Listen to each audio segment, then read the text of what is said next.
अस्सलाम वालेकुम, I am Urooj Zahra, your English language instructor. I hope you all are well. आज की इस वीडियो में हम कुछ वोकेबलरी की तरफ जा रहे हैं और ये वोकेबलरी बेसिक टू एडवांस भी कन्वर्ट होती है और कभी कभी इसको हम लिस्ट ऑफ सिनोनिम्स के तौर पर भी याद करते हैं। जस्ट लाइक एक वर्ड ऐसे है तो इसके जैसा दूसरा वर्ड क्या होगा। तो आइए जरा इसको हम डिस्कस करते हैं। सबसे पहले है सजेस्ट। सजेस्ट का मतलब होता है किसी को मशवरा देना, नसीहत करना या अपनी बात किसी को इन टर्म्स ऑफ सजेशन पहुंचाना। तो इसके लिए एक बेसिक वोकेबलरी हमारे पास मौजूद है, प्रपोज। अगर आप कहना चाहें किसी को कि आई सजेस्ट यू, तो बेहतर है कि आप कहें आई सजेस्ट यू, आपको कहना चाहिए आई प्रपोज। अब यहाँ प्रपोज का मतलब कतई ये नहीं है कि मैं किसी को ऑफर दे रही हूँ। आई प्रपोज मैं सजेस्ट कर रही हूँ, मेरा ये ख्याल है। फॉर एग्जाम्पल मैंने कहा कि तुम्हें क्लासेस के हवाले से मशवरा देना चाहिए। You should give suggestion about the classes. You should give suggestion. या फिर अगर मैं कहूँ कि he suggested about the class, तो सजेस्ट को अगर मैं यूं कह दूं कि ही प्रपोज्ड अबाउट द क्लास, तो ये भी ठीक होगा। इसके बाद हम आगे चलते हैं ट्राई। ट्राई का मतलब होता है आजमाना।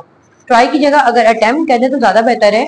आई attempted many time to get, अब मैं इसको कुछ भी लगा सकती हूँ, to get the result, to get better result, to get the better marks. I attempted many time to get the better result. इसके बाद है हमारे पास ट्रांसफॉर्म।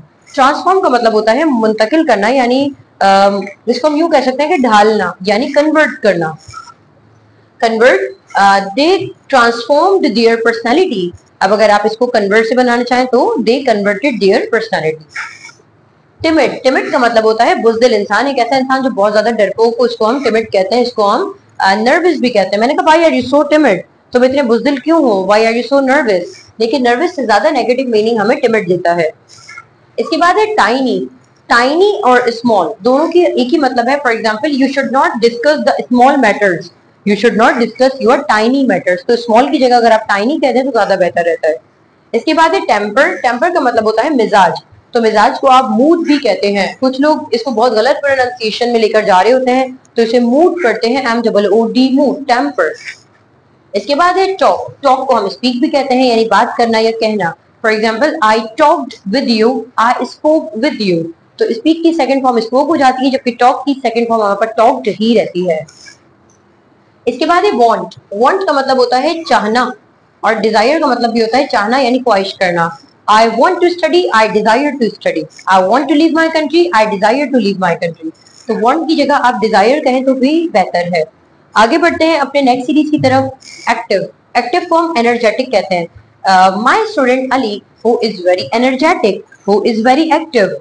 तो हम दोनों को एक ही तरीके से लगा सकते हैं। इसके बाद है एंटीक। एंटीक का मतलब होता है ऐसी चीजें जो बहुत पुरानी हो। फॉर एग्जाम्पल, पुरानी चीजों को क्या कहते हैं, जैसे मैंने आपसे कहा कि मॉन्यूमेंट्स। मॉन्यूमेंट्स कहते हैं पुरानी बाकियात को।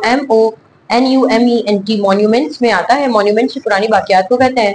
तो मैंने कहा monuments are known by their antique feature. Monuments यानी पुरानी यादगार जो है, उसे कहते ही हम पुरानी यादगार यूं है क्योंकि वो पुरानी होती है। या मैं इसको यूं भी कह सकती हूँ, दैट फर्नीचर इज एंटीक। वो फर्नीचर जो है काफी पुराना है। या मैं कह सकती हूँ दैट फर्नीचर इज आउटडेटेड या आउट ऑफ डेट। इसके बाद आगे चलते हैं बिफोर को हम प्रायर भी कहते हैं। बिफोर का मतलब अगर मैं कुछ इस तरीके से कहना चाहूँ, I texted you before that day, I texted you prior that day. तो प्रायर का मतलब भी क्या होता है, बिफोर के सेंस में आता है, और ज्यादा बेहतर प्रायर है, जबकि इसके बरक्स है नेक्स्ट को हम फॉलोइंग कहते हैं। इसके बाद है येल। येल हमारे पास एक्शन वोकैबुलरी जिसका मतलब होता है चिल्लाना। इसको हम शाउट भी कहते हैं। व्हाई आर यू येलिंग या व्हाई आर यू शाउटिंग। इसके बाद है यील्ड। यील्ड का मतलब होता है प्रोड्यूस। प्रोड्यूस यानी पैदा करना, कोई चीज का बनाना। इसके बाद है ईगर। ईगर का मतलब होता है शौकीन, यानी बहुत ज्यादा शौक। I am eager to teach you and I have a keen interest to teach you, या I have a keen vision to teach you. So इनको हम एक ही सेंस में लगा सकते हैं। इसके बाद है डिसएग्री। डिसएग्री का मतलब होता है इख्तिलाफ करना, किसी बात को मुस्तरद करना। I disagree with you। बेहतर नहीं है कि आप किसी को एकदम से कह दें I disagree with you। आप कहें I differ with your opinion। I differ यानी मैं डिफर करती हूँ, आपकी बात से मुख्तलिफ हूँ। I differ with your opinion। इसके बाद है फैट। अब हम हर अच्छे भले सेहतमंद इंसान को फैट कह देते हैं कि ये तो मोटा इंसान है, तो उसको कहने की जगह अगर आप चबी कह दें तो ज्यादा बेहतर है। और बहुत ज्यादा मोटे इंसान को हम हेल्दी या फैट कहते हैं। अदरवाइज एक नॉर्मल जो बेहतर सेहत का होता है उसको हम चबी कहते हैं। एंड आ जाते हैं अपने लास्ट वर्ड की तरफ, टू रिक्रूट। टू रिक्रूट का मतलब होता है किसी को जॉब पर हायर करना। For example, I recruited that person on a job, इसको अगर आप कह दें I hired that person on job. तो आई होप आपको यहाँ तक बात समझ आई है। अगर आपका कोई भी सवाल है तो कमेंट सेक्शन में आप पूछ सकते हैं।